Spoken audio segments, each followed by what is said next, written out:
દાદા ભણેલો નથી. તો ઇંગ્લિશ કઈ રીતે બોલી શકો? ઇંગ્લિશ નથી બોલી શકતો. તમે અમુક શબ્દો ઇંગ્લિશમાં બોલો છો. હિન્દી બોલી શકું. હિન્દી બોલી શકો? હિન્દી બોલી શકું. પંજાબી બોલી શકું. પંજાબી? હા. કઈ રીતે?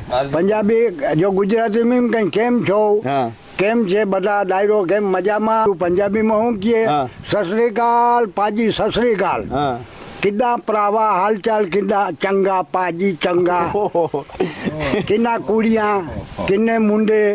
કઈ રીતે આવડે છે? તમે ભણેલા નથી તો પંજાબી કઈ રીતે? કારણ કે હિન્દી સમજાય, કારણ કે હિન્દી આપણે ટીવી જોતા હોય, બધું જોતા હોય, પણ પંજાબી કઈ રીતે? હું દુબઈ 7 વર્ષ રહ્યો ને, એમાં દુબઈ 7 વર્ષ રહેલા છો? એમાં બધો પરિચય થયો ભાષાનો. વાહ વાહ વાહ વાહ. થોડી ઘણી તેલુગુમાં ખબર પડે, તામિલમાં ખબર પડે. ઓહો. હામાં વાતો કરતા હોય તો ખબર પડી જાય કે આ તામિલ છે કે ઓહો. તેલુગુ છે. ઓહો.